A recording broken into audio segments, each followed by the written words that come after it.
Breaking news. Caitlin Clark is popular and had a tremendous effect on the popularity and visibility of women's sports, particularly women's basketball. I know none of you have heard that before, but I did see this and I saw it made a little bit of waves, and it's not anything new. Again, I say breaking news tongue in cheek because some of these stories and some of that, like I feel like I'm just beating a drum that's been beaten to death or beating a dead horse, if you will, about the popularity of Clark and the effect, the Caitlin Clark effect.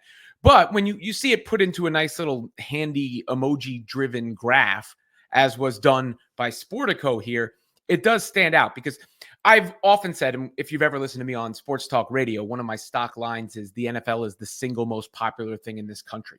And if you look at that, the viewership here or the broadcasts here, it is football all across the board. It's basically football and political programming for 2024. Of course, an election year, so there was going to be more interest on the political programming, but something like 72 of the top 100 spots were football there.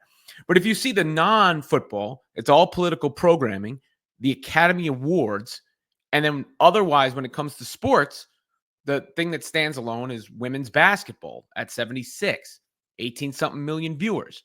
Iowa, South Carolina. That's more than the Olympics, than the World Series, other prestigious U.S. sporting events. Any NBA game, obviously. Any men's college basketball game, obviously. I think there may be a semantic difference here because I do recall the gold medal game between the U.S. and France on the men's side doing a huge, huge number. I think that was combined with Peacock and NBC, so that may be a semantic difference where total viewership was close to the equivalent or about the same, but from a broadcast standpoint, it was less.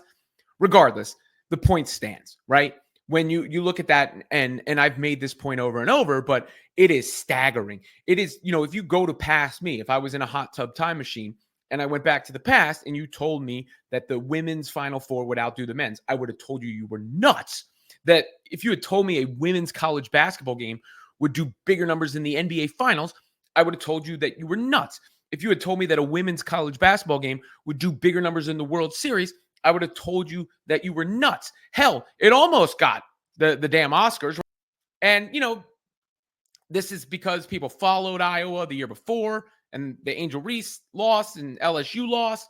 And then they followed them through this year or 2024 and to that South Carolina title game. Of course, another loss. And congrats to South Carolina. Don't want to shortchange their win. They did win that game. They are the champions.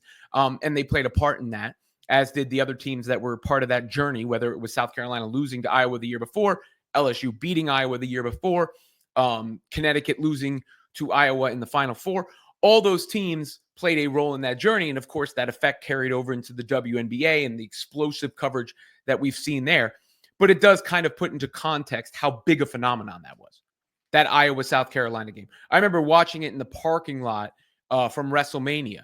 I was at WrestleMania with my son in Philadelphia, and I remember watching it from the parking lot there and making sure I saw it. And there was also a sports bar aligned with the link.